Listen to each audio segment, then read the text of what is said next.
All right, welcome to the second part of Learning Rust series. This is Rune Connor. So I was looking at a Rust analyzer that wasn't working with VS Code. So to make that work, guys, you need to go to File and Save Workspace as or Save Workspace, something like that. So save this folder as a workspace, and then it starts working. Okay, this Rust analyzer. In case you don't know, you just go to Extensions and install Rust Analyzer to get it. Analyzer. Come on. Where is it? It's in under installed in mine, so I can't search for it for some reason. I like the Vusion theme. It's what I'm using, I think. It's installed. All right. So let's continue on with the documentation. Programming a guessing game. Let's match methods. Okay, classic beginner programming problem. A guessing game. The program will generate a random integer between 1 and 100. It will then prompt the player to enter a guess. After a guess is entered, the program will indicate whether the guess is too low or too high. If the guess is correct, the game will print a congratulatory message and exit. Okay. So we need to do this. Cargo new guessing game. Let me get my PowerShell going. And I think I put those under the code. Rust, the projects, and I got these two there. Let's do cargo new guessing game. All right, cd guessing game. Okay, we got the cargo toml file and then in the source directory there. Let's have a look with VS Code. So we got the cargo toml. That has the package information and dependencies, which there are none here right now, and a source folder with just hello world in it, as expected. Right. Let's compile this hello world. Okay, cargo run. Okay, let's do that. Cargo run. It built and it ran hello world. The run command comes in handy when you need to rapidly iterate on a project, as we'll do in this game, quickly testing each iteration. Okay. Reopen source main.rs file. You'll be writing all the code in this file. All right. Let me zoom in a little bit here.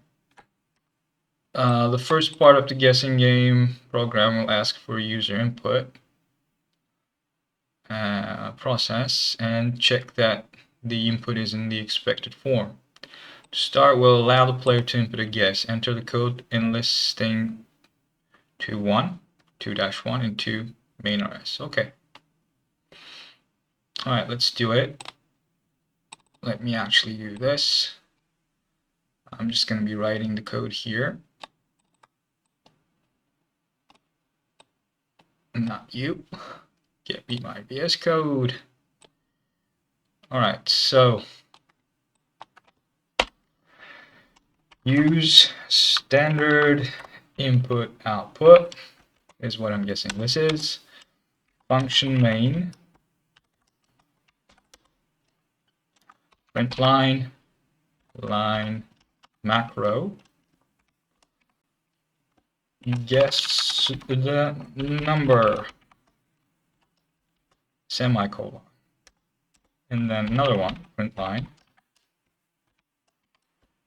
Please input your guess.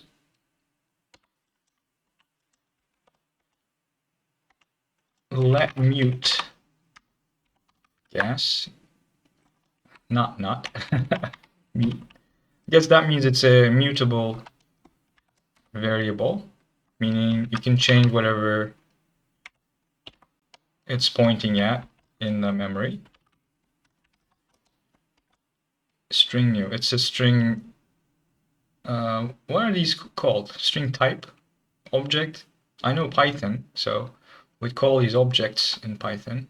I don't know what they're called in Rust yet. IO standard input. By the way, guys, this is not a tutorial on Rust. This is just me learning Rust. Okay, so if you're looking for a tutorial, these video series is going to be way too long for you. I might have a tutorial posted, so check out my other playlists, or just find a tutorial on the internet. Failed to read line. Read line. And then lastly, you get print line.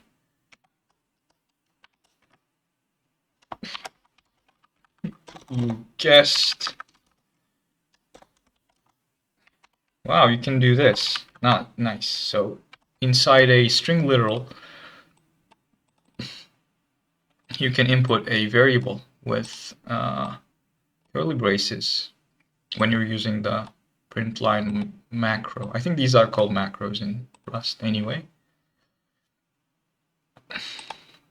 Read line something mute guess into the address of the mutable variable guess, maybe not the address, into the object that this guess is pointing at.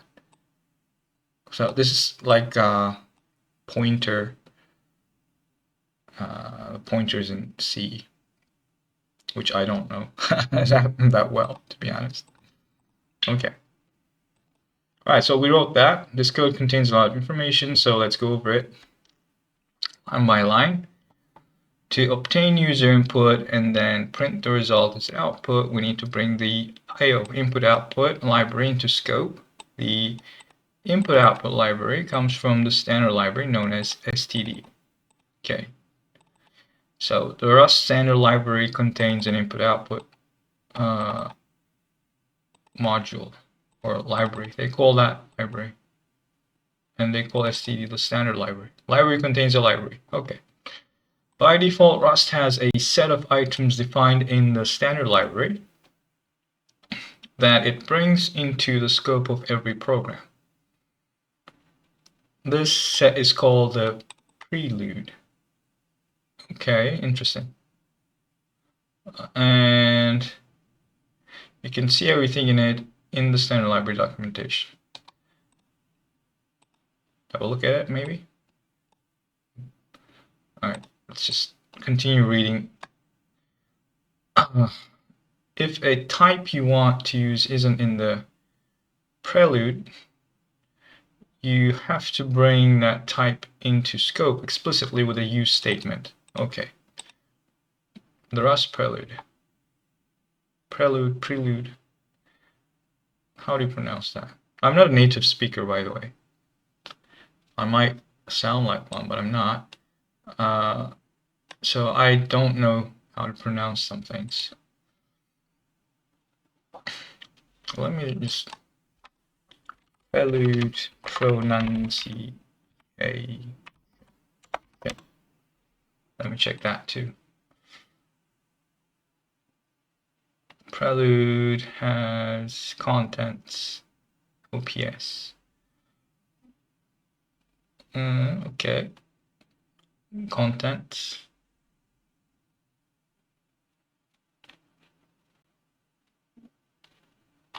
It's a good thing that they named this something and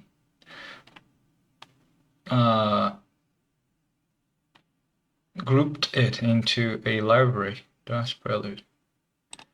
Okay. Other preludes. No, I just want the contents. Lives in there. Okay. I don't care about the first version. What's the last version? Is that the last version? This is the last version, I guess. It's experimental. I don't know how to work with this page. I am sorry. What about this? Module level documentation. Marker box, borrow. Okay, I have no idea how to work with this.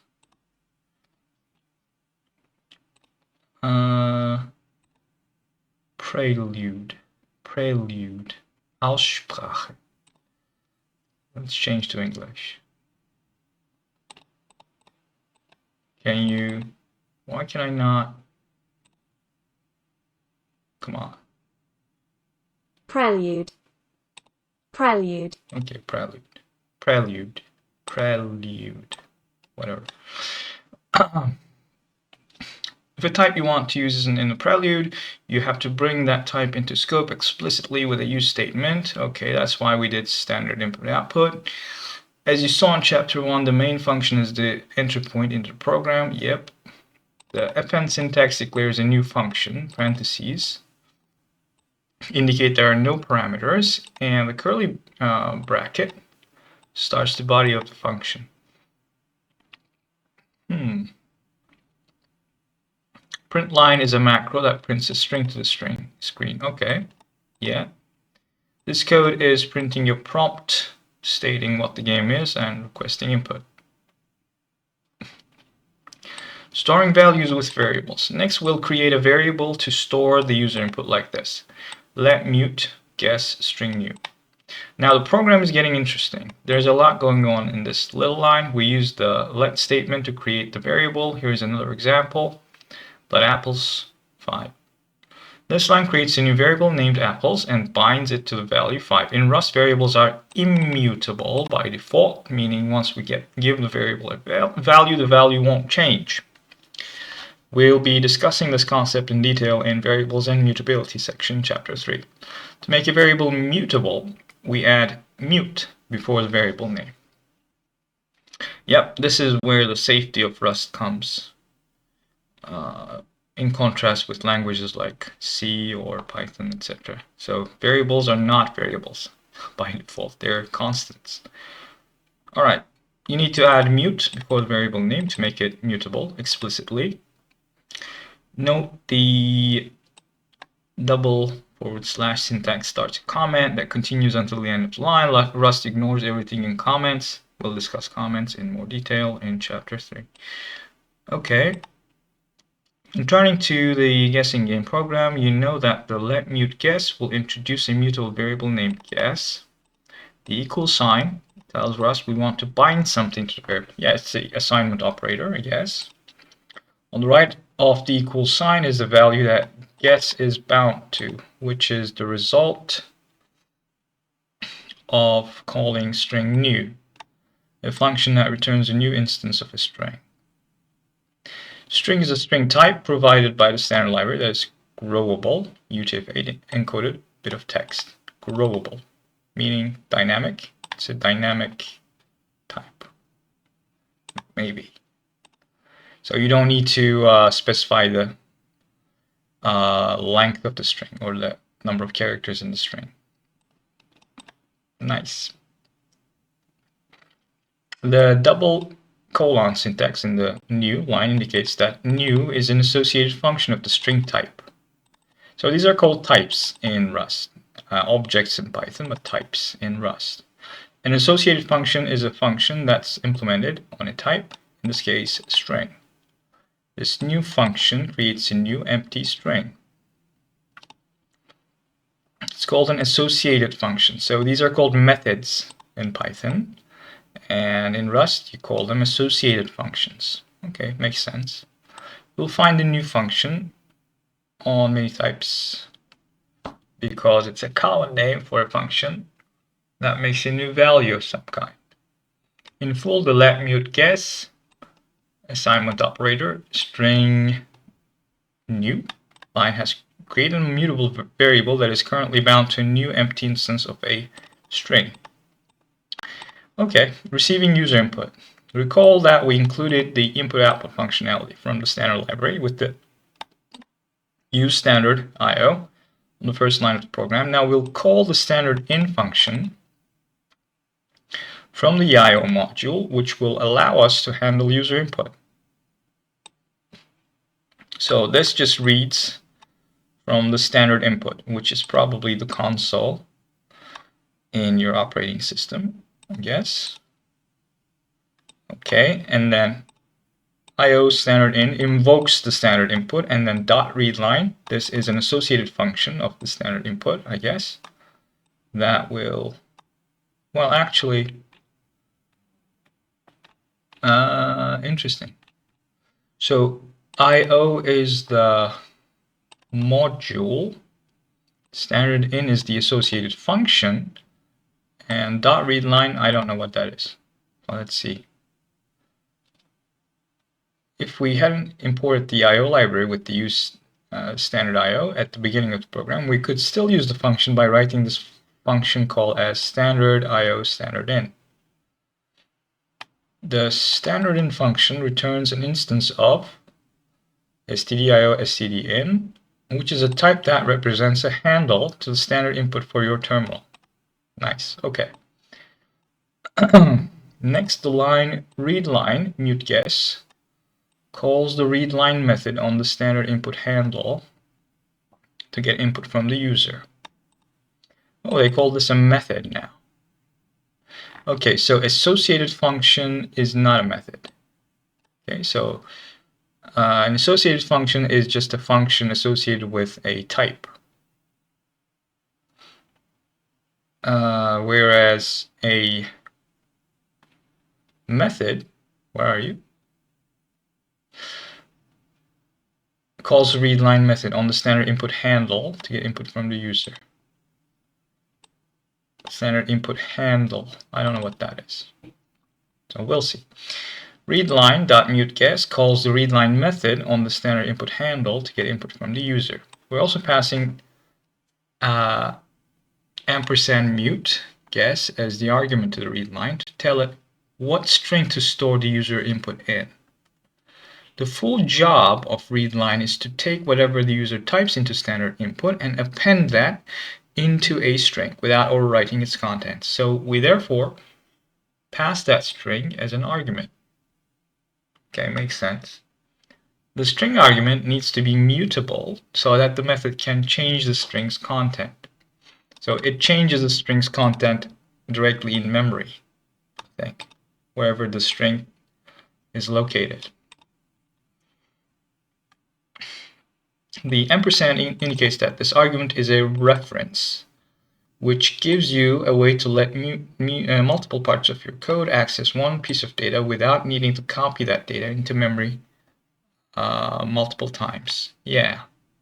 So you change the value stored in memory where guess is pointing to, this name is pointing to in memory, directly wherever the address in memory that is.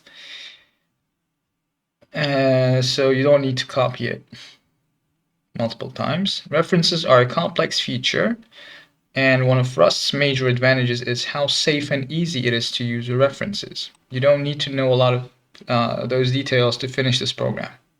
For now, all you need to know is that, like variables, references are immutable by default. Hence, you need to write ampersand mute guess rather than ampersand guess to make it mutable. Interesting. References are immutable by default.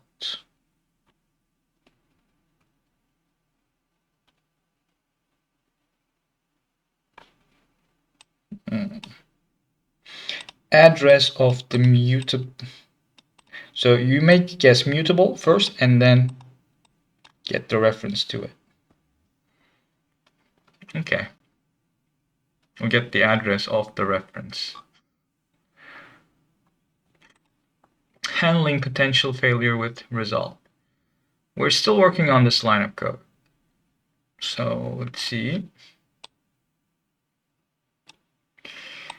We're now discussing a third line of text, but note that it's still part of a single logical line of code. So there, expect failed to read line. Expect. It's not accept, expect. We could have written this code as read line, expect, failed to read line. However, one long line is difficult to read, so it's best to divide it. It's often wise to introduce a new line and other white space to help break up long lines when you call a method with the method name syntax. Now let's discuss what this line does. As mentioned earlier, read line puts whatever the user enters into the string we pass to it.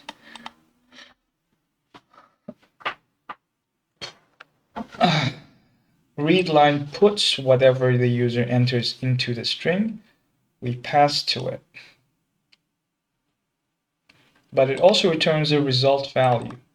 Result is an enumeration, often called an enum, which is a type that can be in one of multiple possible states. We call each possible state a variant of this result enum. Chapter 6 will cover enums in more detail. The purpose of these result types is to encode error handling information. Results variants are OK and The OK variant indicates the operation was successful, and inside OK is a successful generated value. The variant means the operation failed, and contains information about how or why the operation failed. Values of the result type, like values of any type, have methods defined on them. An instance of result has an expect method that you can call. Okay. If this instance of result is an value, expect will cause the program to crash and display the message that you passed as an argument to expect.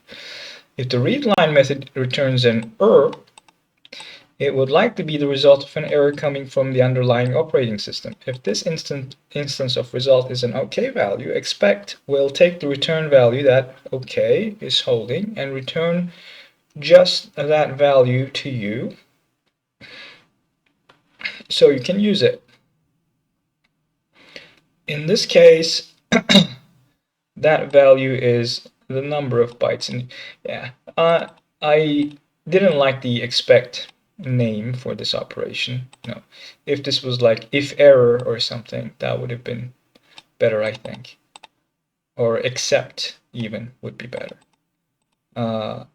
Expect, I don't really understand. It's not intuitive for me.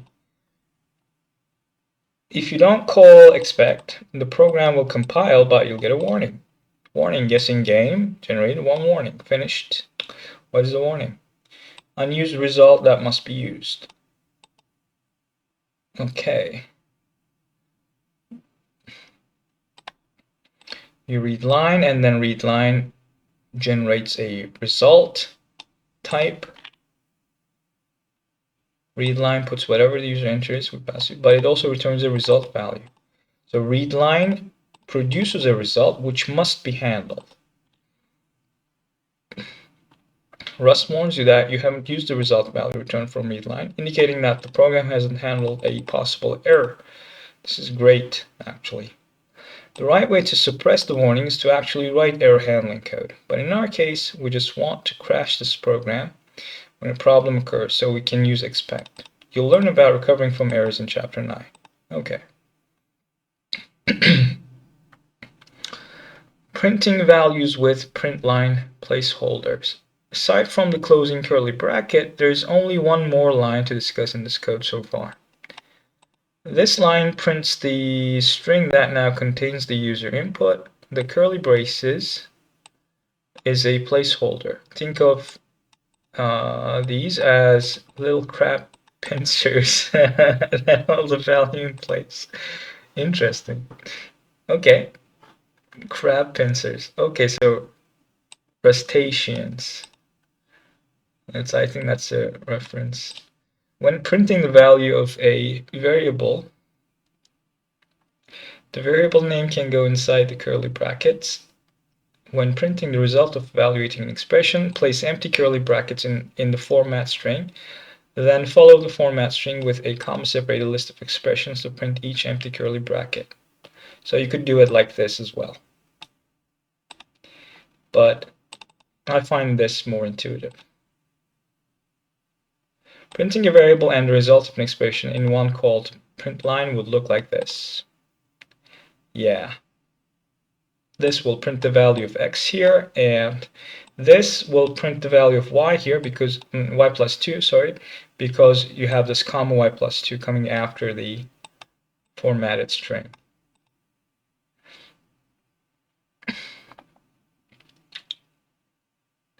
Testing the first part. Let's test the first part of the guessing game. Run using cargo run.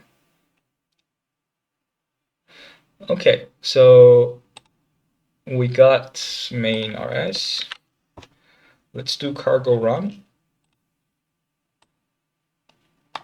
Cargo run. Could not compile guessing game. What is this? Double colon. Okay. So we need another colon here. Let's try this again.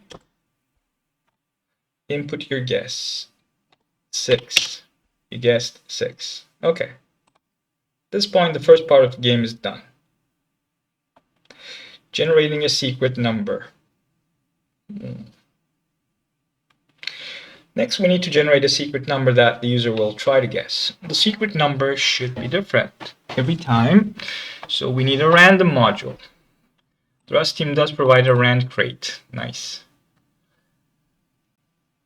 Okay. Remember that a crate is a collection of Rust source code files. The project we've been building is a binary crate, which is executable. The rand crate is a library crate, which contains code that is intended to be used in other programs and can't be executed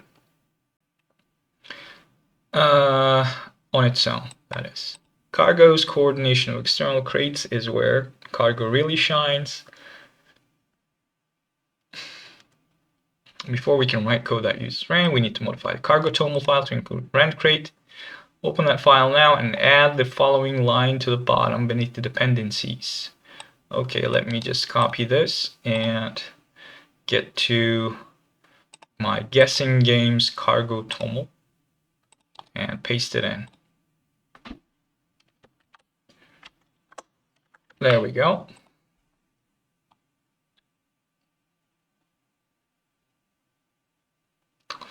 In the cargo toml file, everything that follows a header is part of that section that continues until another section starts. In dependencies, you tell cargo which external crates your project depends on, which versions of those crates you require. In this case, we specify the rand crate with the semantic version specifier. Cargo understands semantic versioning, sometimes called semver, which is a standard for writing version numbers. The specifier is actually shorthand for that, which means any version that is at least 0.8.5 but below 0.9.0. So these are like patches, minor versions, and major versions, I think. That's semantic versioning as far as I know. It's not really major version when you make incompatible API changes, minor version, and path version. So anything that's 0 point something for rand should be compatible here as far as the API goes, how you use the library goes, but functionality may change in minor versions.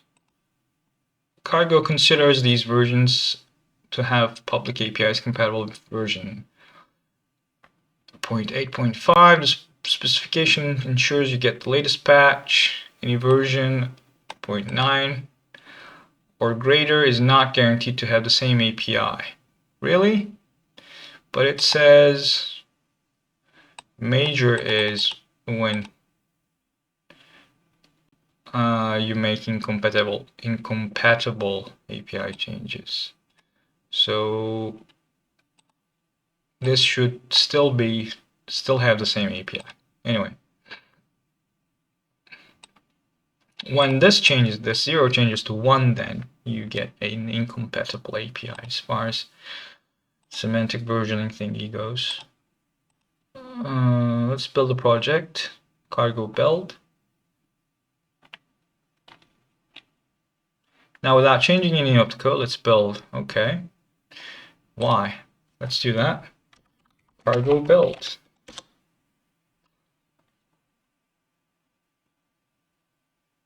Oh, it's downloading the dependencies. I gotcha.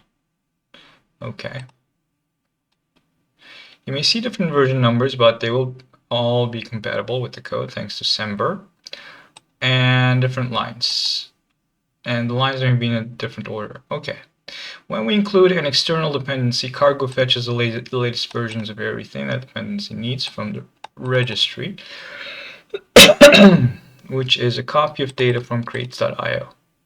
Crates.io is where people in the Rust ecosystem post their open source Rust projects for others to use. After updating the registry, Cargo checks the dependencies and downloads any crates that listed that aren't already downloaded. In this case, although we only listed Rand as a dependency, Cargo also grabbed other crates that Rand depends on to work. Okay, so that's why you got all of these things and all of those things.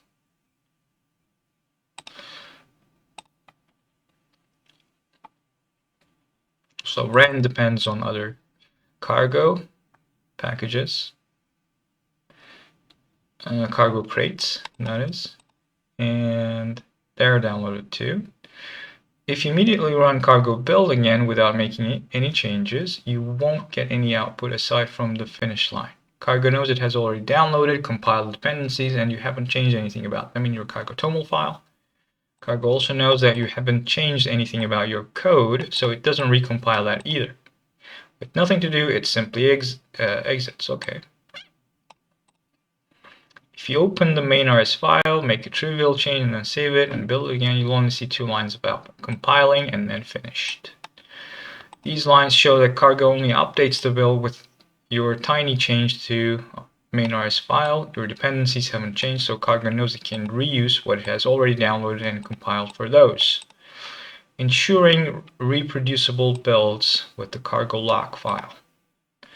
Cargo has a mechanism that ensures you can rebuild the same artifact every time you or anyone else builds your code. Cargo will use only the versions of dependencies you specified until you indicate otherwise. For example, say that next week version 0.8.6 of the Rand crate comes out, and that version contains an important bug fix, but it also contains a regression that will break your code. To handle this, Rust creates the cargo lock file the first time you run cargo build, so we now have this in the guessing game directory. It's here, cargo lock. It's all the versions of everything, I guess. Source checksum, dependencies, and so on. Here, the Rand packages here.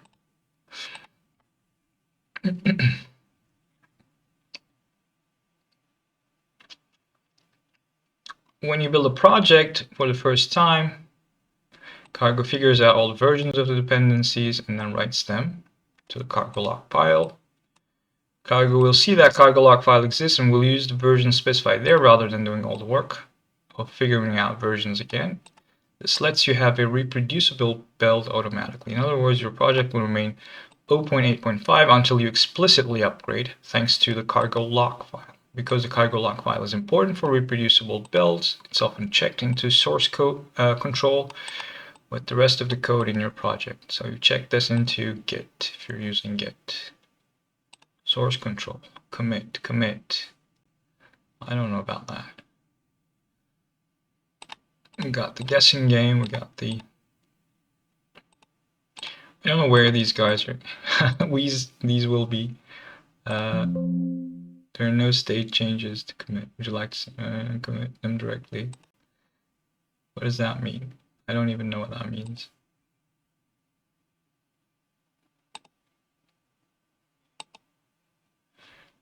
let's say version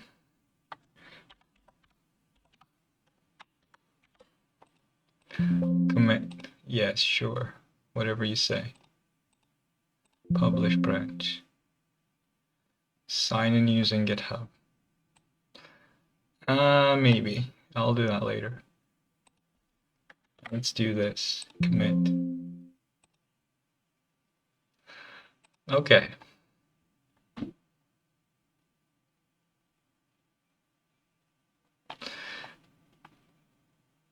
When you do want to update a crate, Cargo provides the command update, which will ignore the cargo log file and figure out all the latest versions of that will fit your specifications in Cargo TOML. Cargo will then write those versions to cargo log file. Otherwise, by default, Cargo will only look for versions greater than that and less than this. Updating, ran, okay. Cargo ignores the 0.9 release. At this point, you would also notice a change in your cargo log file, noting that the version, or any version, that you'd have to update the cargo TOML file to that, of course.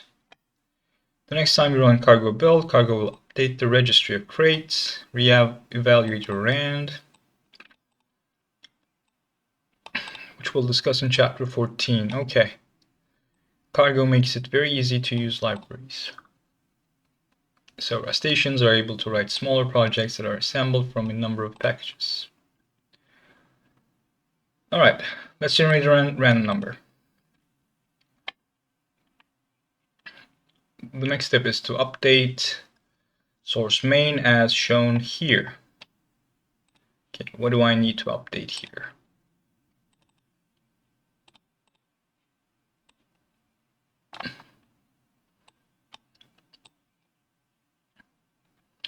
Okay, let secret number.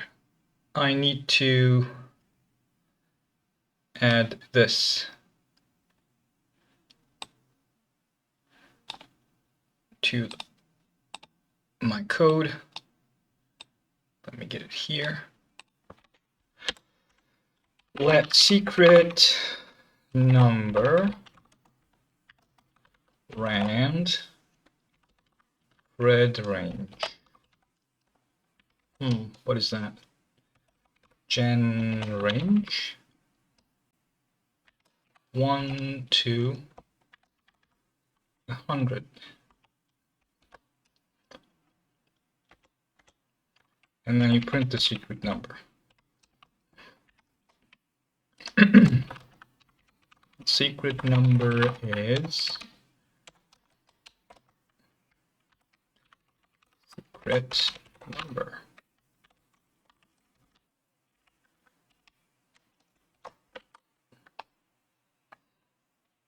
Okay. First, we add the use rand range. Oh, didn't do that. Okay, let's do it. Use rand RNG. Random number generator, maybe. Double semicolon again. The RNG trait defines method that random number generators implement, and this trait must be in the scope for us to use those methods. So this is a trait. Okay. Chapter 10 will cover traits in detail. Next, we're adding 2 lines in the middle. In the first line, we call the rand thread range thread RNG function that gives us the particular random number generator we're going to use, one that is local to the current thread of execution and is seeded by the operating system. Then we call the genRange method on the random number generator. This method is defined by the RNG trait that we brought in the scope with use rand RNG statement. The genRange method takes a range expression as an argument and generates a random number in that range. The kind of range expression we're using here takes the form start, period, period, equal sign, end, and is inclusive on the lower and upper bound. So we need to specify 1 to 100 to request a number between 1 and 100, inclusively, that is. You won't just know which traits to use and which methods and functions to call from a crate, so each crate has documentation with instructions for using it. Another neat feature of Cargo is that running cargo doc open command will build documentation provided by all your dependencies locally and open it in your browser. If you're interested in other functionality in the rand crate, for example, run cargo doc open and click rand in the sidebar on the left. Okay. The second new line prints secret number. This is useful while we're developing the program to be able to test it, but we'll delete it from the final version. It's not much of a game if the program prints the answer as soon as it's shot. Yeah. Let's run it. Okay. Cargo run. Secret number is 55. There we go. Cargo run again. 90. 73. Okay. Comparing the guess to the secret number. Now that we have user input and a random number, we can compare them. That step is shown in listing 2-4. Note that this code won't compile just yet, as we will explain. Snip, you guessed something. Okay, match, guess, let me type it. You guessed something, right down here. Match, guess, CMP, ampersand secret number. Ordering less. Print line. Too small. Comma. Ordering greater. Print line. Too big. Comma. Ordering equal. Print line. You win. Comma again. Okay, interesting. Why do we have a comma here?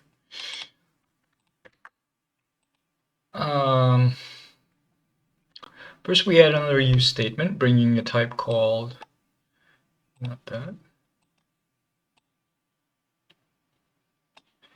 Let's get you here too. Another use statement, bringing a type called standard CMP ordering. Okay, I did not do that. I should look up here. Okay, so you got rand range, standard IO, and use standard CMP ordering.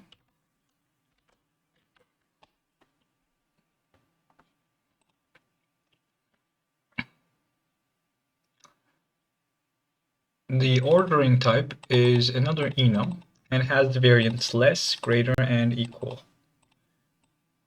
These are the three outcomes that are possible when you compare two values.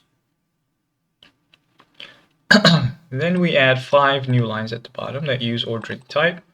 The CMP method compares, okay, two values and can be called on anything that can be compared.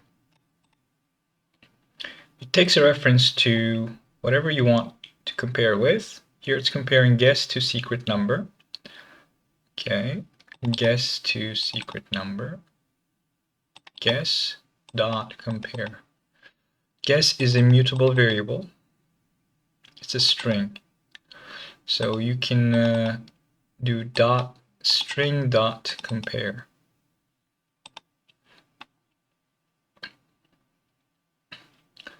And then secret number is a number generated by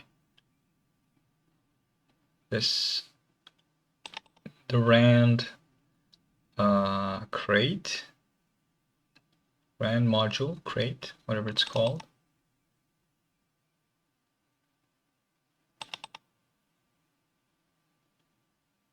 Interesting.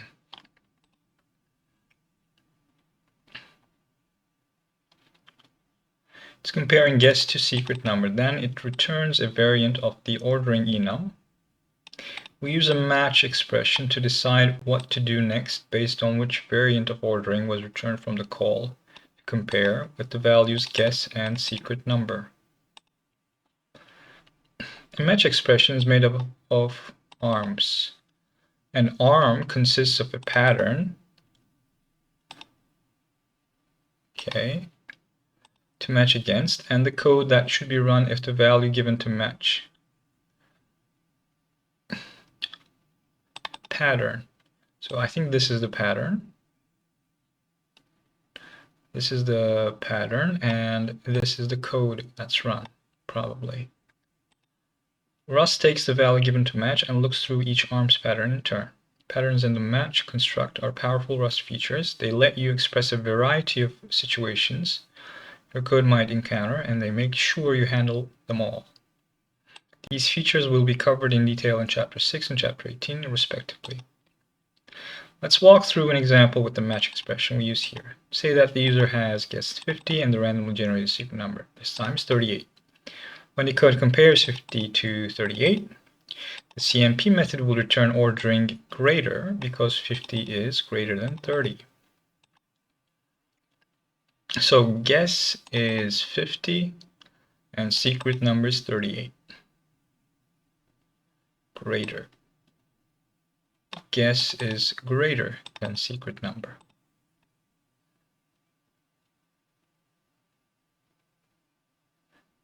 It looks at the first arm's pattern, ordering less, and sees that the value ordering greater does not match ordering less, so it ignores the code in that arm and moves to the next arm. The next arm's pattern is ordering greater, which does match ordering greater. The associated code in that arm will execute and print too big to the screen. The match expression ends after the first successful match, so it won't look at the last arm in this scenario. However, the code in listing 2-4 won't compile yet. Let's try it. Cargo build. Let's try it. Cargo build. Expected semicolon. Okay, I forgot a semicolon there, probably. Yep. Let's try again. Cargo build. Mismatched types. Right. Yeah, I was thinking about that. You're matching string to integer. In the core of the error states that there are mismatched types. Rust is a strong static type system. However, it also has type inference. When we wrote let mute guess string new, Rust was able to infer that guess should be a string and didn't make us write the type. Obviously. Yeah. The secret number, on the other hand, is a number type. A few of Rust's number types can have a value between 1 and 100, I32, U32, I64, as well as others. Unless otherwise specified, Rust defaults to an I32, which is a type of secret number unless you add type information elsewhere that would cause Rust to infer a different numerical type. The reason for the error is that Rust cannot compare a string and a number type. Yeah. Ultimately, we want to convert the string the program reads as input into a real number type so we can compare it numerically. We do so by adding this line to the main function body. Which line?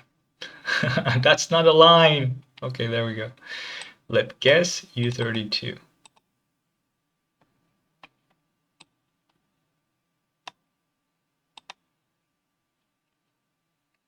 Guess is a string, and then let guess colon U32, and then assignment.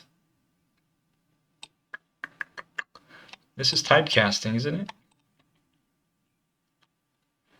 We create, let me type it first. Okay, here we go. Let guess U32. Yes, trim. Probably removes white space characters. No idea what parse does. And then if you can't, please type a number. Return an error message saying please type a number. There we go. Okay. We create a variable named guess, but wait, doesn't the program already have a variable named guess?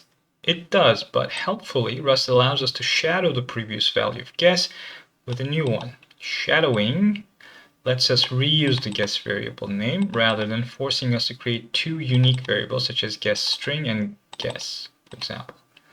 We'll cover this in more detail in chapter 3. But for now, know that this feature is often used when you want to convert a value from one type to another type. Okay, so that's typecasting basically, converting the type. We bind this new variable to the expression guess trim parse. The guess in the expression refers to the original guess, the string variable that contained input as a string.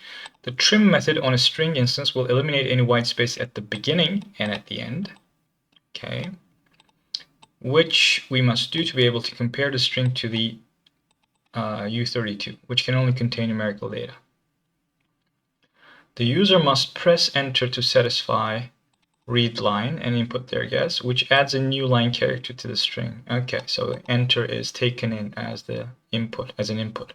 For example, if the user types 5 and presses enter, guess looks like 5 new line.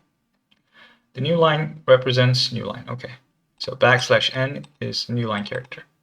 On Windows, pressing enter results in a carriage returning a new line. That the trim method eliminates new line or carriage return new line, resulting in just 5. Okay, that's good. What does parse do? The parse method on strings converts a string to another type. Okay, I see. Here we use it to convert from a string to a number. The parse is actually doing the conversion. Okay. What is this though? Why do we have that? We need to tell Rust the exact number type we want by using let guess 32. The colon after the guess tells Rust will annotate the variable's type. Okay. Rust has a few built-in number types. The U32, unsigned 32-bit integer, seen here is the, unsigned 32-bit integer. It's a good default choice for a small positive number. You'll learn about other number types in chapter 3. Additionally, the U32 annotation in this example program and the comparison with the secret number means Rust will infer that secret number should be a U32 as well. Okay, and the comparison, really interesting. So now the comparison will be between two values of the same type. So there is implicit conversion there of the secret number to a U32 when doing the comparison. The parse method will only work on characters that can logically be converted into numbers, so can easily cause errors. If, for example, the string contained a whatever this is, there would be no way to convert that to a number because it might fail. The parse method returns a result type, much as the readline method does. We'll treat this result the same way by using the expect method again. Expect an error there. If parse returns an result variant because it couldn't create a number, the expect call will crash the game and print the message we give it. If parse can successfully convert the string to a number, it will return the OK variant of result, and expect will return the number that we want from the OK value.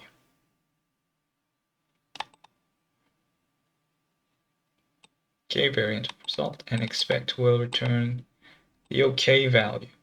Otherwise, it will return the value. The now whatever we give it here. If OK comes from parse, expect returns the OK's value. If returns from parse, expect returns whatever this argument of the expect is.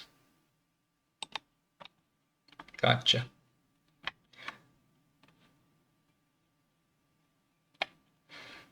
Let's run the program now.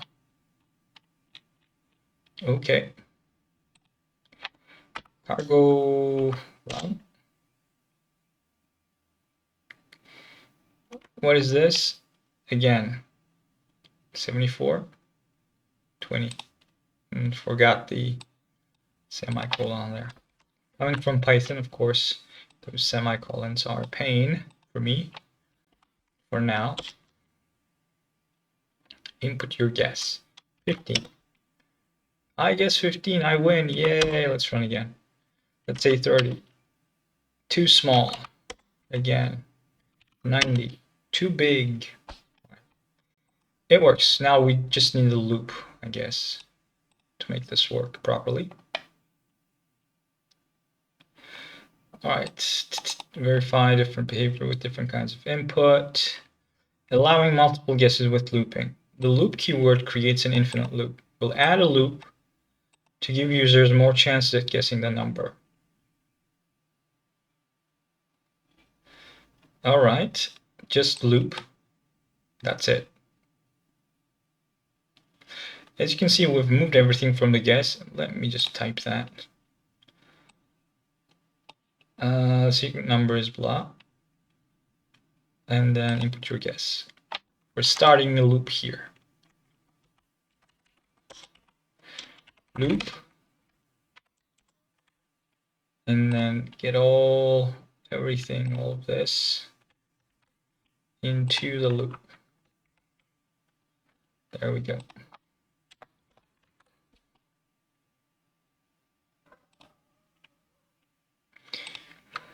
Yeah, we've moved everything from the guess input prompt onward into a loop. Yeah, we did that. Be sure to indent the lines inside the loop, and there are 4 spaces each, and run the program again. The program will now ask for another guess forever, which actually introduces a new problem. It doesn't seem like the user can quit. The user could always interrupt the program by using the keyword shortcut Control-C, but there's another way to escape this insatiable monster, as mentioned in the parse discussion in comparing guess to a secret number. If the user enters a non-number answer, the program will crash. Oh, interesting. Cargo run. Please input. 74. I win. Please input. 50. I don't win. 90. Quit. There we go. Quitting after a correct guess. Let's program the game to quit when the user wins by adding a break statement. Nice. Okay. In here, okay, ordering equal. You do this.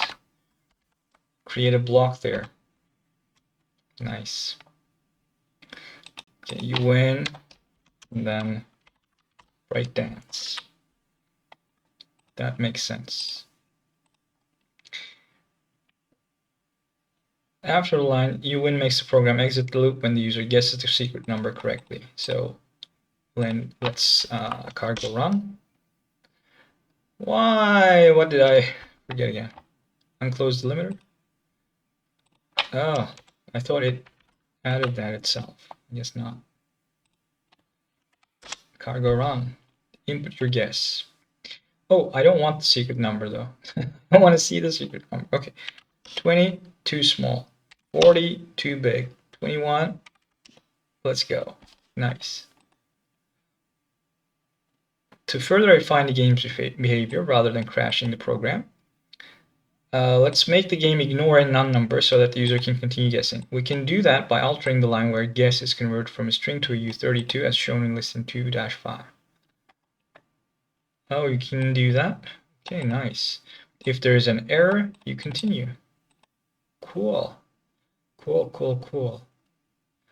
Let me do that. We get rid of the expect. Lovely. And then create a block here. If the result is okay, num, you return num. If the result is whatever error you get, you continue. And then you have a semicolon at the end there too. Nice. I like this. We switch from an expect call to a match expression. Oh, it's a match expression, so gotta do match here. Match guess trim parse. Match guess trim parse. Open your block and then do that.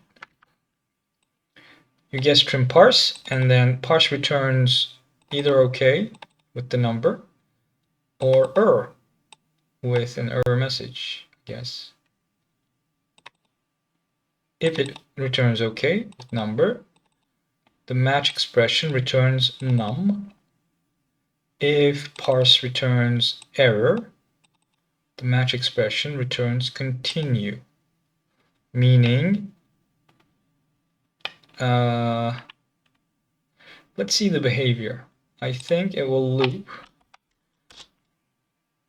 go to the end of the loop. Let's say DDD. It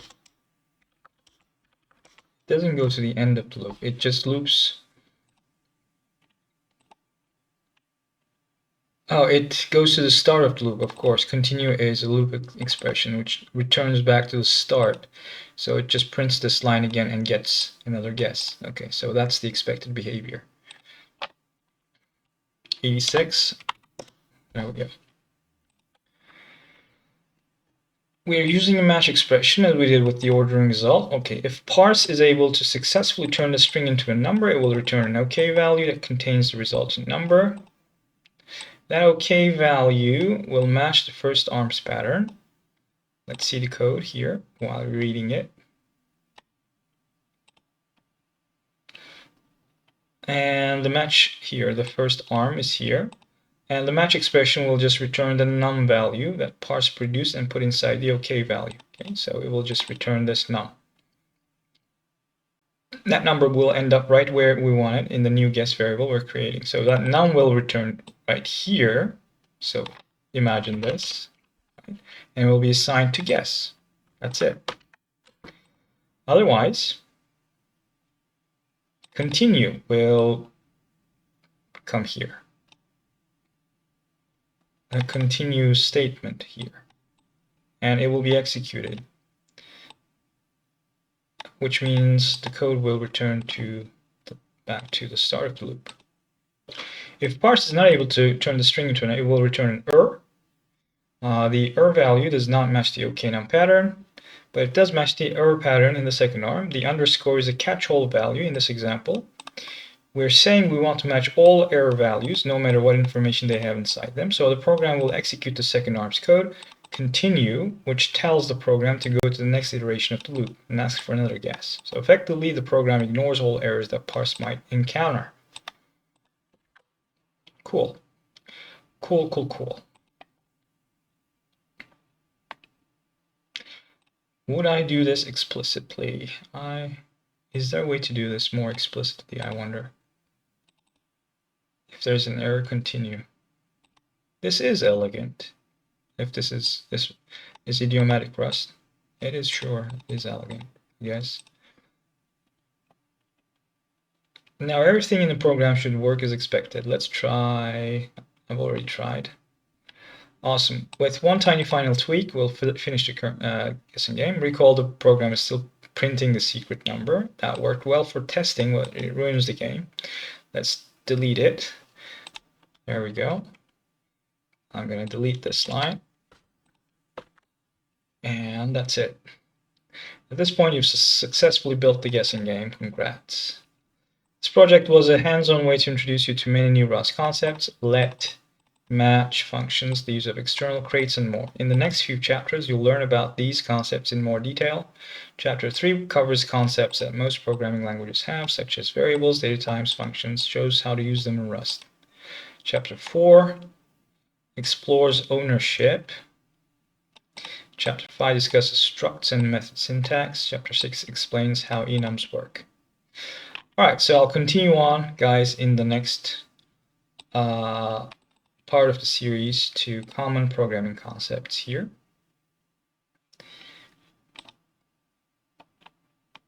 So I'll see you in the next part of the video series. Take care.